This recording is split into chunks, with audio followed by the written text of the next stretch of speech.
when a wealthy real estate mogul destroyed my old military truck and mocked me as just another broke veteran. He had no idea I was about to expose his million-dollar fraud scheme against military families. But would you believe what happened when an entire convoy of military trucks surrounded his mansion the very next morning? I never thought buying milk and eggs would change my entire life. But as I sat in my old truck that Tuesday morning, watching the steam rise from under the crumpled hood, I knew something big was about to happen. Let me back up. My name is Jake, and I'm a 45-year-old Marine veteran. I served 3 tours overseas before coming home to a quiet life in our small town. My truck was a 1998 Ford pickup that I bought right after leaving the military. She wasn't pretty, with her faded blue paint and rust spots, but she was mine. Every dent told a story, and every scratch was a memory. That morning started like any other. I woke up at 5 a.m. out of habit, made my coffee black, and checked on my neighbor Mrs. Chin's cat like I did every day. The little orange tabby had been coming to my porch for months, and I always left out some food. Simple things like this made me happy after all the chaos I'd seen in the war. My daughter Sarah had called the night before asking me to pick up groceries for her kids. She was working double shifts at the hospital, and I loved helping out with my grandchildren. Tommy was 8 and loved when I told him stories about my truck. Little Emma was 5 and always wanted a ride in the front seat, even though Sarah said it wasn't safe. I climbed in my truck and turned the key. The engine coughed and wheezed like it always did, but after a few tries, it came alive. The radio was stuck on the oldies station, playing songs from when I was young. I sang along to Sweet Caroline as I drove through town, waving at people I'd known for years. The grocery store parking lot was busy for a Tuesday morning. I found a spot near the back, away from the fancy cars. My truck looked out of place next to all the shiny SUVs and sports cars, but I didn't care. I was proud of what I had earned with honest work. I was walking back to my truck with 2 bags of groceries when I heard the squeal of tires. A massive black SUV came racing around the corner way too fast. The driver had a phone pressed to his ear and wasn't looking where he was going. I could see what was about to happen, but there was nothing I could do. The SUV slammed into the front of my truck with a sound like thunder. The impact threw me backward, and I landed hard on the ground. My groceries scattered everywhere, milk spilling across the hot pavement. For a moment, everything was quiet except for the hissing sound of my truck's broken radiator. Then the SUV's door opened, and out stepped a man in the most expensive suit I'd ever seen. He was tall and thin with perfectly styled hair and shoes that probably cost more than I made in a month. He looked at the damage to his SUV, which was just a small scratch on the bumper, then looked at my completely destroyed truck. "Are you okay?" I asked, getting to my feet slowly.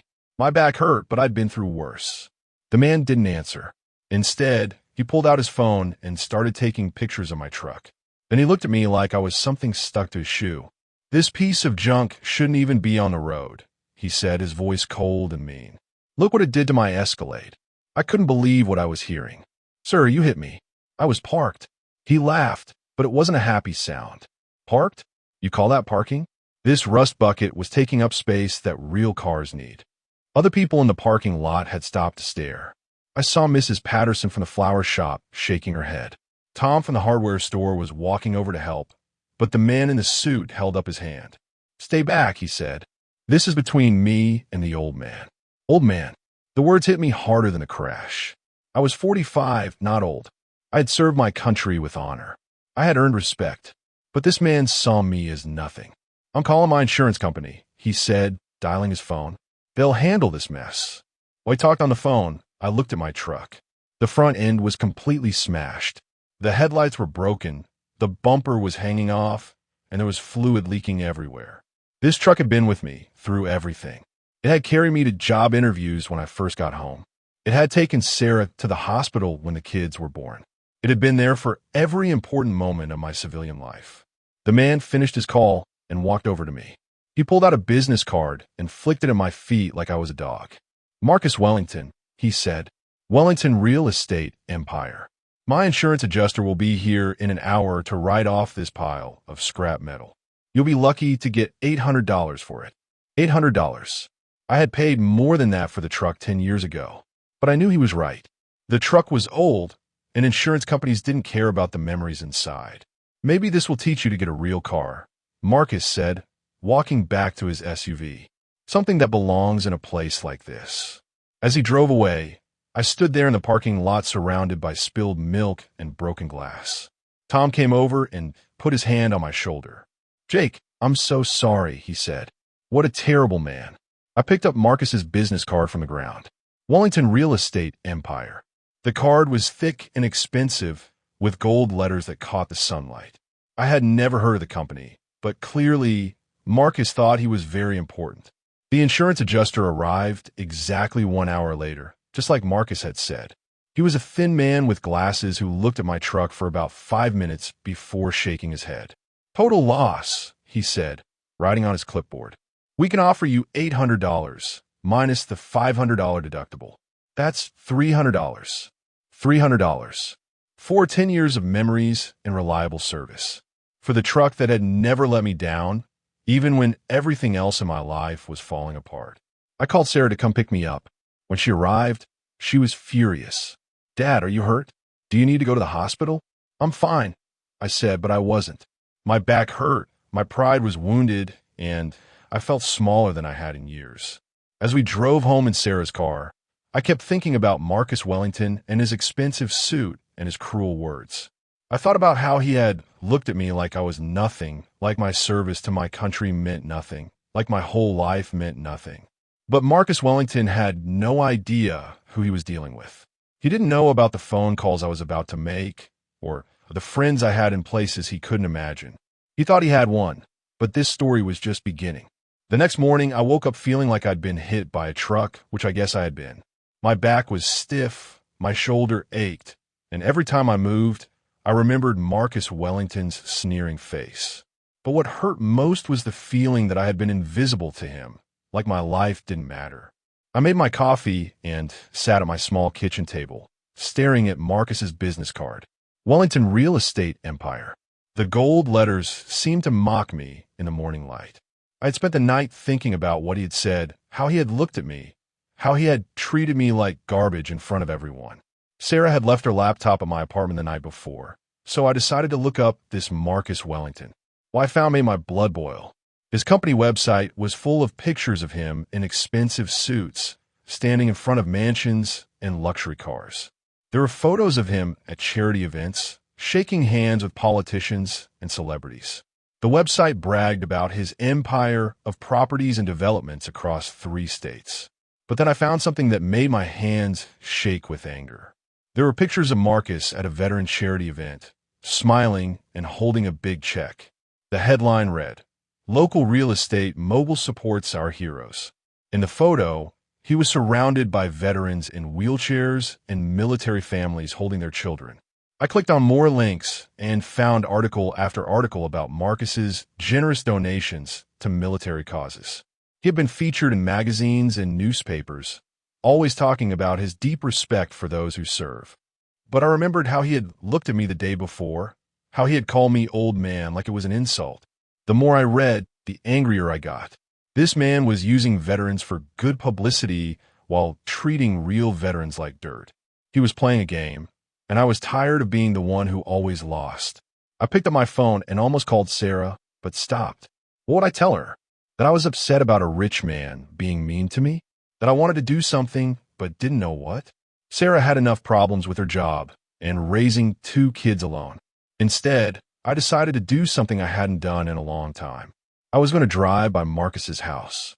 I borrowed Sarah's car and drove to the address I found online. Marcus Wellington lived in Millionaire's Row, the fanciest neighborhood in our town. His house wasn't just big, it was enormous. It looked like a castle with tall columns and a circular driveway that could fit 10 cars. I parked across the street and just stared. The house was surrounded by perfectly trimmed hedges and gardens with flowers that probably cost more than I made in a year. There were 3 cars in the driveway, the black Escalade that had hit me, a red sports car, and a white Mercedes. As I sat there, I saw a woman come out of the house. She was beautiful and well-dressed, probably Marcus's wife. She got into the Mercedes and drove away without noticing me. A few minutes later, 2 kids ran out of the house, followed by a nanny. The kids looked happy and carefree as they climbed into the Escalade. This was Marcus's life. This was what he went home to every night while I sat in my small apartment, wondering how I was going to get to work without a truck. This was the life he was protecting when he looked at me like I was nothing. I was about to drive away when I saw something that made me stop. There was a small sign by the front gate that I hadn't noticed before. It read, Wellington Properties, Military Housing Specialists. Military housing. This man who had treated me like garbage was making money off military families. He was probably getting rich by providing homes for people like me, people who had served their country and deserved better. I drove home feeling even worse than before. It wasn't just that Marcus was rich and I was poor. It wasn't just that he had destroyed my truck and my pride. It was that he was making money off the military community while treating veterans like we were beneath him. That afternoon, I got a call that changed everything. Is this Jake Martinez? The voice was deep and familiar, but I couldn't place it. Yes, this is Jake. This is Sergeant Major Rodriguez. We served together in Afghanistan. My heart nearly stopped. Rodriguez had been my commanding officer during my second tour. He was the toughest, smartest, most respected Marine I had ever known. I hadn't talked to him in 5 years. Rodriguez? How did you get my number? I have my ways, he said, and I could hear the smile in his voice. I heard about what happened yesterday. Some punk named Wellington has been bragging all over social media about putting an old veteran in his place. I felt my face get hot with embarrassment. You saw that. Jake, half the Marine Corps has seen it. This idiot posted a video of your truck getting towed away. He's laughing about how he taught some broke veteran a lesson about parking in spaces meant for real cars. I couldn't believe it. Marcus had filmed my humiliation and put it online for everyone to see. I felt sick to my stomach.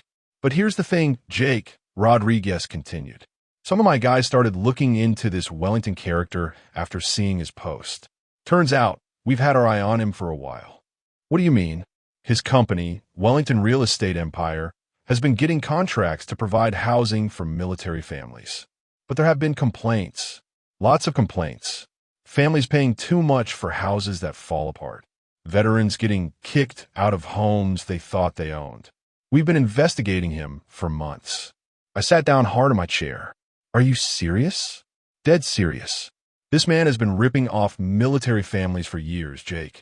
And now he's made the mistake of messing with one of our own. We don't let that slide. My mind was racing. This wasn't just about my truck anymore. This was about something much bigger. What are you going to do? I asked. We're moving tomorrow morning, Rodriguez said.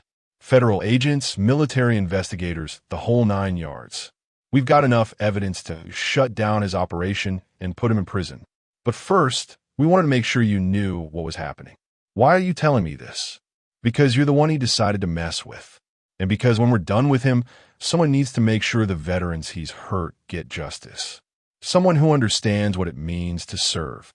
After Rodriguez hung up, I sat in my apartment staring at the phone. Tomorrow morning, Marcus Wellington's world was going to come crashing down.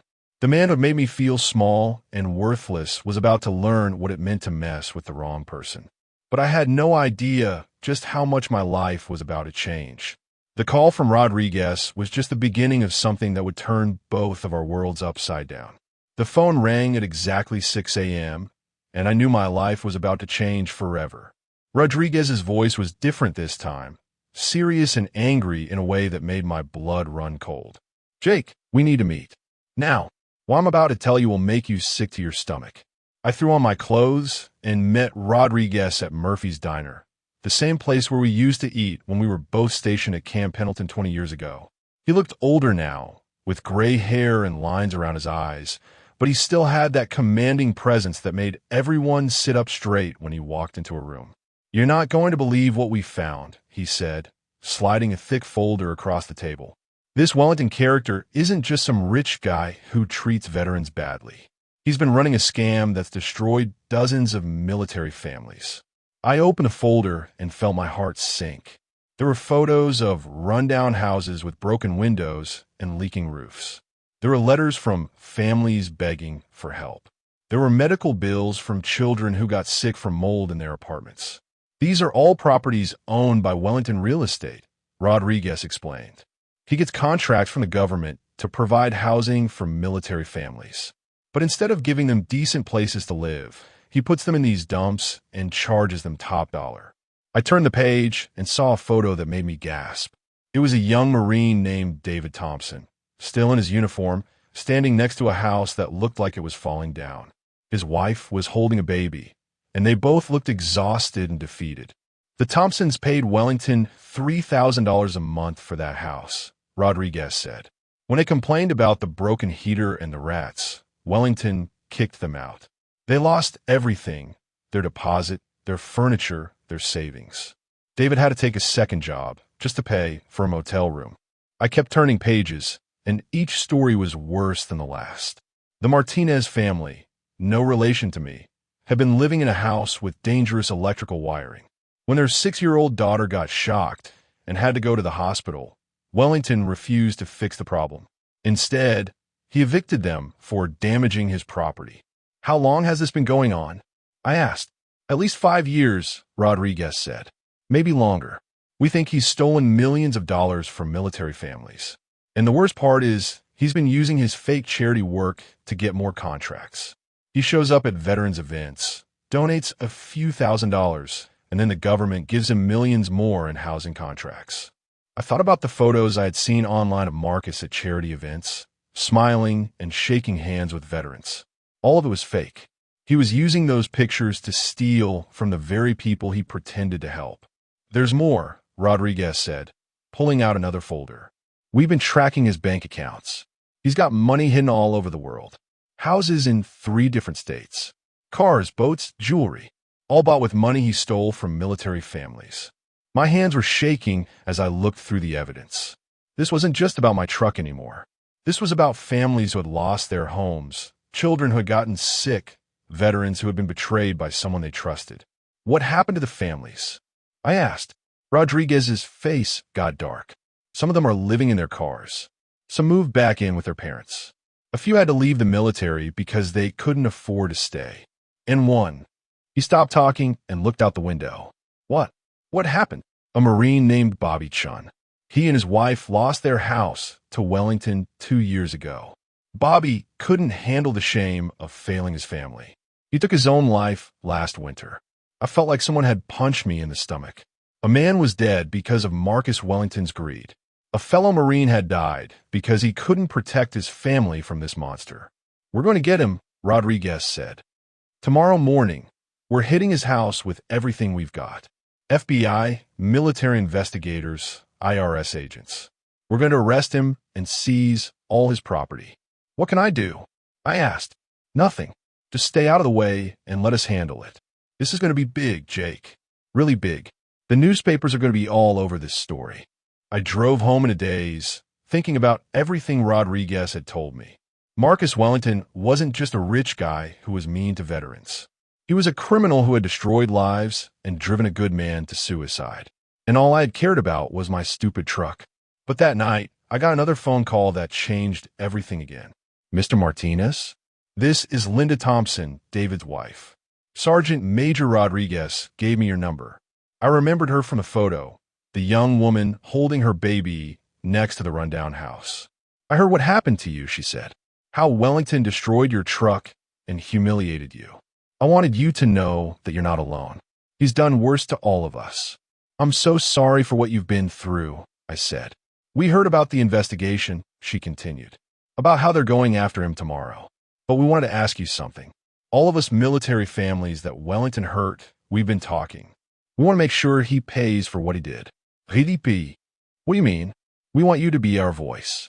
When this is all over, when they seize his property and his money, we want you to make sure it goes to the right people.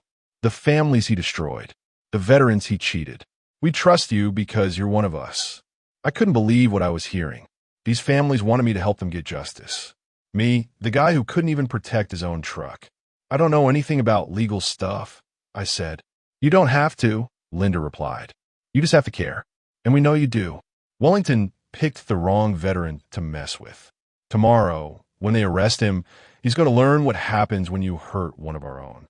After I hung up, I sat in my apartment thinking about Bobby Chun, the Marine who had killed himself because of Wellington's greed. I thought about the Thompson family living in a motel room. I thought about all the children who had gotten sick in Wellington's rundown houses. Marcus Wellington thought he had won when he destroyed my truck. He thought he had put me in my place, but he had no idea what was coming for him. And he had no idea that his moment of cruelty was about to destroy his entire world. At 5 a.m., my phone buzzed with a text message that made my heart race. It's happening. Turn on Channel 7 News. Rodriguez. I grabbed the remote and switched on the TV just as the breaking news alert flashed across the screen. The reporter was standing outside Marcus Wellington's mansion, and behind her, I could see something that made me sit up straight. Military trucks. Lots of them. We're here at the home of Marcus Wellington, owner of Wellington Real Estate Empire, where federal agents are conducting what appears to be a massive raid. The reporter said breathlessly. We're seeing FBI vehicles, military police trucks, and IRS agents surrounding this multi-million-dollar estate. I couldn't believe my eyes. There were at least 20 vehicles parked in Marcus's circular driveway and all along the street. Men and women in dark suits and military uniforms were walking in and out of his house, carrying boxes and computer equipment. Then I saw him. Marcus Wellington, the man who had destroyed my truck and called me an old man, was standing on his front porch in silk pajamas and slippers. Even from a distance, I could see that he was furious and scared. Sir, can you tell us what's happening? The reporter called out to him. Marcus pushed past the FBI agents and walked toward the camera. This is a mistake, he shouted. I'm a respected businessman. I donate to charity. I support our veterans. I almost laughed out loud. Here was the man who had humiliated me, who had treated me like garbage, trying to hide behind his fake charity work. Mr. Wellington, the reporter pressed, we're hearing reports that you're being investigated for fraud involving military housing contracts. Can you comment on that? Marcus's face turned red. That's a lie. I've never done anything wrong. I'm being set up. Just then, a tall woman in an FBI jacket walked up to Marcus and showed him some papers. I couldn't hear what she was saying, but I could see Marcus's face getting paler by the second. You can't do this, he screamed. I have lawyers. I have friends in high places. The FBI agent said something else, and Marcus's shoulders slumped. He looked defeated and small, nothing like the confident man who had sneered at me in the parking lot. My phone rang. It was Rodriguez. Are you watching? He asked. I can't believe it, I said. How many agents are there? 57, Rodriguez replied. FBI, military police, IRS, and a few other agencies I can't talk about. We've been planning this for months, Jake. Wellington is done. On the TV, I watched as agents led Marcus away from his house in handcuffs. He wasn't wearing his expensive suit anymore. He looked like what he really was, a criminal who had been caught. What happens now? I asked Rodriguez. Now we count the money, he said. We've already found bank accounts in 5 different countries. We've seized his cars, his boats, his vacation homes. Everything he bought with stolen money is going back to the families he hurt. I thought about Linda Thompson and her baby living in a motel room while Marcus lived at his mansion. I thought about Bobby Chun, the Marine who had killed himself because of Wellington's greed. Rodriguez, I said, the families want me to help make sure the money goes to the right people. I know, he replied. Linda Thompson called me. So did 12 other families. They all said the same thing. They want you to be their voice. But I don't know how to do that. You'll learn. And Jake, there's something else. Something I haven't told you yet. My heart started beating faster. What? When we searched Wellington's office, we found a list. It's a list of veterans he planned to target next. Your name was on it. I felt cold all over. What do you mean? He was going to come after you again. He had your address, your daughter's information, your work history. He was planning to make your life hell, just because he could. I couldn't believe it. It wasn't enough for Marcus to destroy my truck and humiliate me. He wanted to keep hurting me, keep making me feel small and worthless. There's more, Rodriguez continued. He had lists for other veterans too. Guys who had crossed him, guys who had complained about his properties, guys who had tried to get help from the VA. He was going to destroy all of them. I thought about all the veterans in our town, all the good people who had served their country and just wanted to live quiet lives. Marcus Wellington had been planning to hurt them all. How many names were on the list? I asked. 43, Rodriguez said. 43 veterans he wanted to destroy just because he enjoyed having power over people. I sat down hard on my couch. This man wasn't just a criminal. He was evil. He got pleasure from hurting people who had served their country. Jake, are you still there? Yeah, I'm here. The families want to meet with you tonight. All of them. They're driving in from all over the state. They want to plan what happens next. What do you mean? Wellington's trial is going to be big news. The families want to make sure everyone knows what he did. They want to make sure he gets the maximum punishment. And they want to make sure his money goes to help veterans, not back to the government. I looked at the TV where Marcus was being put into the back of a police car. He looked confused and scared, like he couldn't believe this was happening to him. Rodriguez, I said, what if I mess this up? What if I let these families down? You won't, he replied. You know why? Because you care about the right things. You care about honor and service and taking care of each other. Wellington only cared about money and power. That's why he's in handcuffs and you're not. After I hung up, I sat in my apartment watching the news coverage. The reporter was interviewing neighbors who said they always knew something wasn't right about Marcus Wellington. They talked about how he was rude to service workers and how he had called the police on kids for playing in the street. But what got to me was when they interviewed a Marine who had lost his house to Wellington. The man was crying as he talked about how his children had gotten sick from mold in their apartment. He said he had tried to get help, but Wellington had threatened to sue him if he complained. This man destroyed my family, the Marine said. But now maybe other families won't have to go through what we did. I realized then that this wasn't just about getting revenge on Marcus Wellington. It was about making sure he could never hurt anyone else again. It was about turning his stolen money into something good for the veterans he had tried to destroy. My phone rang again. It was Linda Thompson. Jake, we're all meeting at the VFW hall tonight at 7. Can you be there? Yes, I said. I'll be there. Good. Because we have a lot of work to do. And Jake, what happened to your truck? That was just the beginning. Wellington has no idea what he started when he messed with one of our own. The VFW hall had never been so packed, and I had never felt so nervous walking through those doors. 43 military families were waiting for me, and every single one of them had been hurt by Marcus Wellington. Jake, Linda Thompson called out when she saw me. She was holding her baby, but she looked different now, stronger somehow, like she had hope for the first time in years. Everyone, this is Jake Martinez, the Marine we told you about. The room got quiet as dozens of eyes turned to look at me. I saw young Marines who still looked like kids, older veterans with gray hair and tired faces, wives holding children, and grandparents who had probably served in Vietnam. All of them had one thing in common. Marcus Wellington had stolen their money and broken their trust. A tall black man in his 30s stood up and walked over to me. I'm David Thompson, he said, shaking my hand firmly. My wife Linda and I want to thank you for agreeing to help us. I haven't done anything yet, I said. Yes, you have, said an older woman from the back of the room. You survived what Wellington did to you, and you didn't give up. That gives the rest of us hope.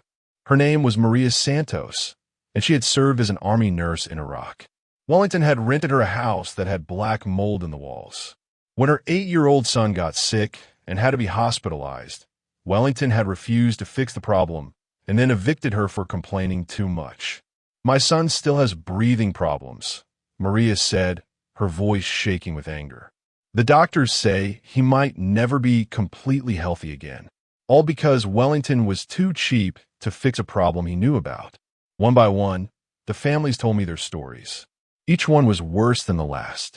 There was Carlos Rivera, a Navy veteran who had lost his leg in Afghanistan.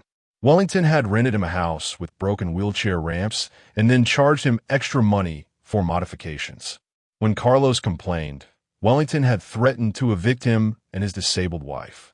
There was Jennifer Kim, whose husband had died in combat.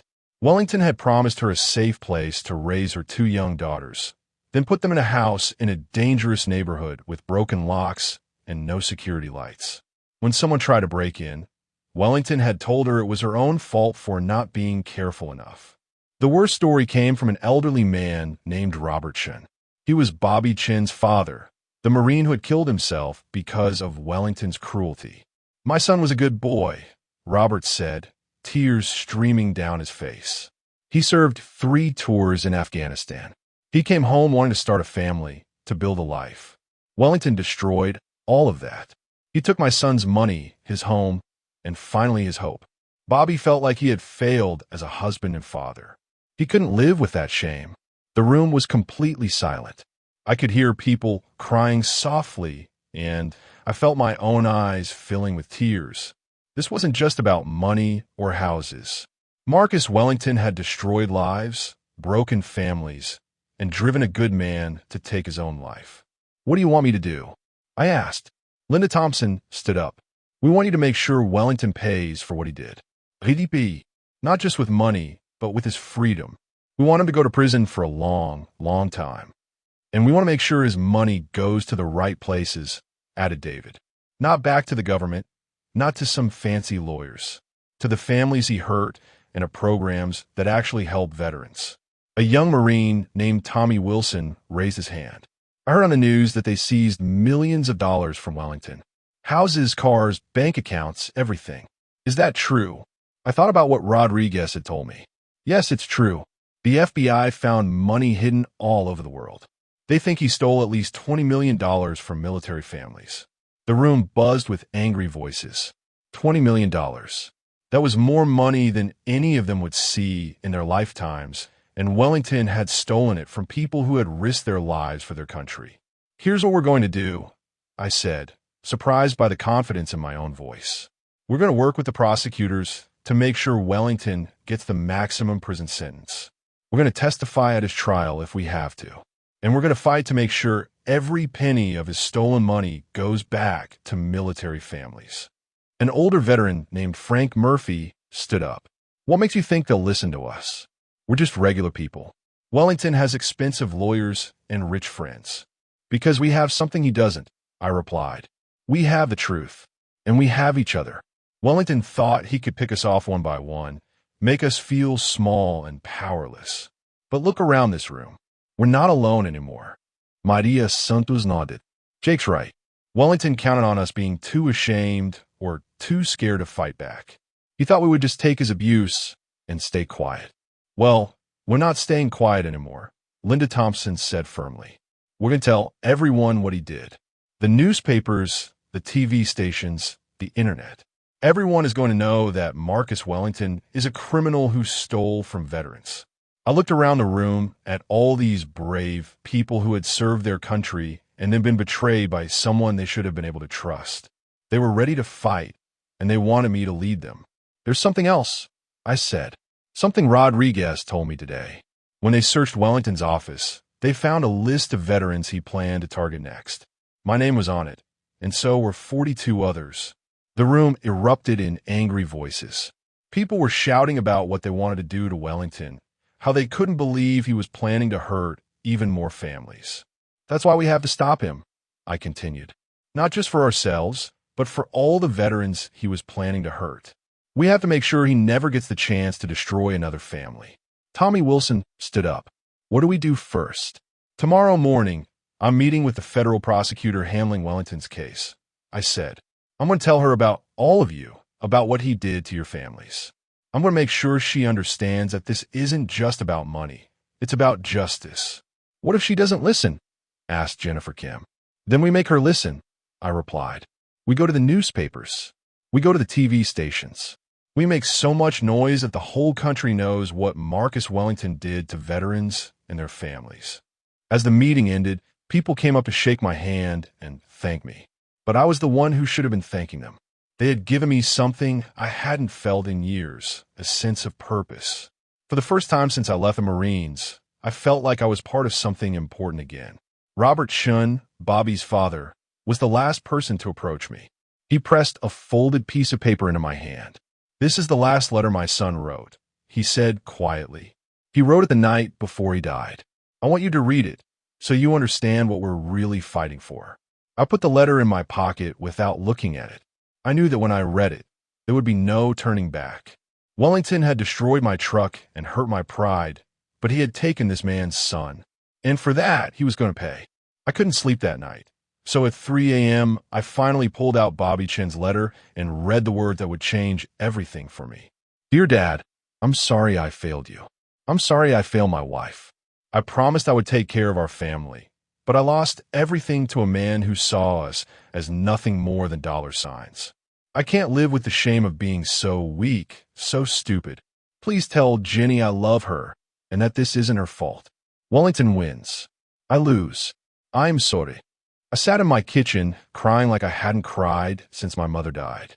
This young Marine, this hero who had served our country with honor, had felt so worthless that he took his own life. All because Marcus Wellington enjoyed having power over people who couldn't fight back. At 8 a.m. sharp, I walked into the federal courthouse wearing my best shirt and tie. The building was huge and intimidating, with marble floors and security guards everywhere. I had never been inside a place like this, but I wasn't going to let that stop me. Assistant District Attorney Rebecca Williams was a small woman with sharp eyes and a firm handshake. Her office was filled with law books and case files, and on her desk was a photo of her in military uniform. You served? I asked, pointing at the picture. Army JAG Corps, she replied. 2 tours in Iraq. That's why I specifically asked to handle the Wellington case. What he did to military families makes me sick. She opened a thick file folder and spread photos across her desk. I recognized some of them from Rodriguez's briefing. The rundown houses, the sick children, the eviction notices. Mr. Martinez, I want you to know that we're going to prosecute Marcus Wellington to the full extent of the law, she said. We have him on fraud, racketeering, tax evasion, and about 20 other charges. He's looking at 30 years in federal prison. What about the families? I asked. What about getting their money back? That's where it gets complicated, she said. Normally, when we seize assets in a case like this, the money goes back to the federal government. But these families were the direct victims of Wellington's crimes. They deserve to be compensated. She pulled out another folder, this one even thicker than the first. We've identified 67 military families that Wellington defrauded over the past 5 years. The total amount stolen is just over $24 million. We've seized $26 million in assets from Wellington, his houses, cars, bank accounts, investments, everything. I couldn't believe the numbers. $24 million stolen from veterans and their families. No wonder Wellington could afford that mansion and those expensive cars. The good news is that there's enough money to compensate every family he hurt, with some left over, Williams continued. The bad news is that it could take years to sort through all the legal paperwork unless we can find a faster way. What kind of faster way? She leaned forward in her chair. The families would need to organize themselves into a group and choose someone to represent them in court. Someone who could speak for all of them and help us distribute the money fairly. I knew what she was getting at. The families want me to be that person. I know, she said. Linda Thompson called me yesterday. So did 12 other families. They all said the same thing. They trust you to fight for them. Williams pulled out a legal document and slid it across the desk. This would make you the official representative of all the victims in the Wellington case. You would work with our office to make sure the money gets to the right people. You would also have a say in Wellington's sentencing. My hands were shaking as I looked at the papers. This was more responsibility than I had ever had in my life. What if I made a mistake? What if I let these families down? I don't know anything about legal stuff, I said. You don't have to, Williams replied. That's what I'm here for. But you know these families. You understand what they've been through. You can make sure they get justice. I thought about Bobby Chin's letter, about Maria Santos' sick son, about all the families living in motels and cars because of Wellington's greed. What happens to Wellington? I asked. That depends partly on you, she said. As the victim's representative, you would have the right to speak at his sentencing hearing. You could tell the judge how his crimes affected these families. Your words could be the difference between Wellington getting 20 years or 30 years in prison. I signed the papers. William smiled for the first time since I had walked in her office. There's something else, she said. Something I think you'll find very interesting. She pulled out a manila envelope and dumped its contents on the desk. It was Wellington's cell phone, computer printouts, and what looked like bank records. When we arrested Wellington, we found some very interesting things on his phone, she said. Text messages to his friends, bragging about how he had put some old veteran in his place.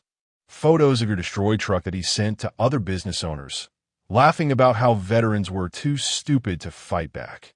I felt my face getting hot with anger.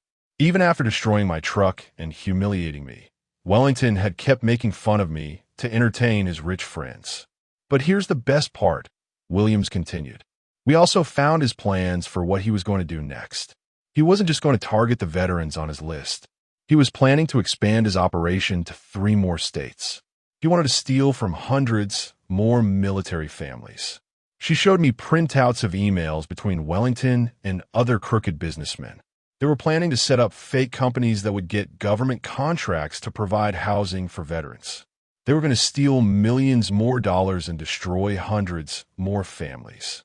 If you hadn't fought back, if these families hadn't come forward, Wellington would have kept growing his criminal empire, Williams said.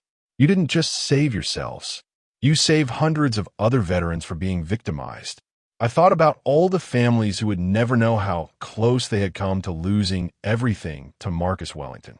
All because a rich man had decided to destroy my old truck and call me names. When does Wellington go to trial? I asked. 6 months, Williams replied. But before that, we need to get the compensation process started. The families need their money now, not years from now. Are you ready to fight for them? I stood up and shook her hand. I've been ready since the day Wellington called me an old man. As I walked out of the courthouse, I thought about how much my life had changed in just a few days. I had gone from being a nobody whose truck got destroyed to being the voice of dozens of military families seeking justice. It was scary and overwhelming, but it also felt right. Wellington had picked the wrong veteran to mess with. He thought he could break me, humiliate me, and then move on to his next victim. Instead, he had awakened something in me that I thought I had lost when I left the Marines, the determination to fight for what's right, no matter how powerful the enemy. My phone buzzed with a text from Rodriguez. Heard you sign papers. Proud of you, Marine. Wellington has no idea what's coming for him. I smiled as I walked to Sarah's car. Rodriguez was right. Marcus Wellington was about to learn what happens when you declare war on the United States Marine Corps and the families they protect. And this was one war he was definitely going to lose. 3 months later, I was standing in the driveway of what used to be Marcus Wellington's mansion, and I couldn't believe what I was seeing. Military trucks were parked everywhere, but this time they weren't there to arrest anyone. They were there to help. Jake, over here, Rodriguez called out, waving me toward the front door. You need to see this.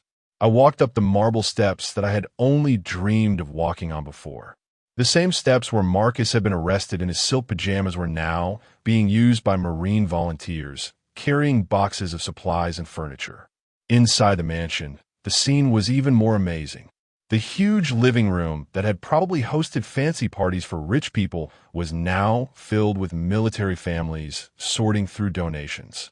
Children were running around playing while their parents worked, and for the first time in months, everyone looked happy. This is incredible, I said to Rodriguez. How did you organize all this so fast? It wasn't me, he replied with a grin. It was the families. Once word got out that Wellington's assets were being distributed, every military family in 3 states wanted to help. They've been working day and night to turn this place into a temporary shelter. Linda Thompson walked over carrying a clipboard and looking like a woman on a mission. Jake, perfect timing. I need you to see something in Wellington's old office. She led me down a hallway lined with expensive paintings that were now being taken down and replaced with photos of military families. Wellington's office, which had once been a shrine to his wealth and power, was now a command center for helping veterans. Look at this, Linda said, pointing to a wall covered with papers. These are all the families that have gotten their money back so far. 43 families, just like you promised. I looked at the list and felt my heart swell with pride. Each name represented a family that Wellington had hurt, and now they were getting justice. Next to each name was a dollar amount. Some got $50,000, some got over $100,000. All money that Wellington had stolen from them. Maria Santos bought a new house, Linda continued. A safe one with no mold. Her son's breathing is already getting better. Carlos Rivera got enough money to buy a specially equipped van for his wheelchair. Jennifer Kim moved her daughters to a safe neighborhood and paid for their college funds. I walked over to the window and looked out at the backyard where Wellington used to host his fancy parties. Now it was filled with military families having a barbecue, their children playing on the expensive playground equipment that Wellington had installed for his own kids. "There's something else," Linda said quietly. "Something we've been working on as a surprise for you." She handed me another clipboard with more papers. At the top, it said Special Compensation Fund for Jake Martinez. "What is this?" I asked. "Every family that got money back wanted to give you something," she explained. "You didn't just help us get justice. You gave up months of your life to fight for us. You deserve to be compensated too." I looked at the papers and saw that each family had contributed money to a fund for me. Some gave $100, some gave $1,000. The total was over $60,000. "I can't take this," I said. "I didn't do this for money." "We know," said a voice behind me. I turned around and saw Robert Shun, Bobby's father, standing in the doorway. "That's exactly why you deserve it. Wellington took everything from us because he was greedy. You gave us everything back because you cared." He walked over and put his hand on my shoulder. "My son would be proud of what you've done. You made sure his death wasn't for nothing." I felt tears starting to form in my eyes. This whole thing had started because Wellington destroyed my truck and called me an old man. Now, 3 months later, he was in prison and his mansion was being used to help the very people he had tried to hurt. "There's one more surprise," Linda said with a smile. "Come with me." She led me back outside to the circular driveway where Wellington's cars used to be parked. Now, there was a different vehicle sitting there, a brand new pickup truck with a big red bow on it. "The families pooled their money together," Linda explained. "We know your old truck meant a lot to you. This one is yours, free and clear. No payments, no strings attached." I walked around the truck in amazement. It was a beautiful blue Ford F-150, exactly like the one I had always dreamed of owning but could never afford. The license plate read Marine 1, and there was a small American flag sticker on the back window. I don't know what to say. I managed to get out. "Don't say anything," said David Thompson, walking up with his wife and baby. "Just know that you got a family now. 43 families, actually, and we take care of our own." As I looked around at all the faces surrounding me, families that had been broken by Wellington's greed but were now healing together, I realized that this was bigger than just getting revenge on one bad man. This was about creating something good from something terrible. "What happens to the mansion?" I asked. Rodriguez stepped forward. "The court has agreed to let us use it as a temporary shelter for displaced veterans while we figure out a permanent solution. Wellington's lawyers tried to fight it, but the judge said that using his stolen money to help veterans was poetic justice." I laughed at that. Poetic justice indeed. The man who had made millions by putting veterans in terrible housing was now having his own mansion used to give them safe, comfortable places to live. "Where is Wellington now?" I asked. "County jail," Rodriguez replied. "His trial starts next week. His lawyers have been trying to get him a plea deal, but the prosecutor says no way. He's going to face every single charge." I thought about Marcus Wellington sitting in a jail cell, probably in an orange jumpsuit instead of his expensive suits. I wondered if he understood yet what he had lost.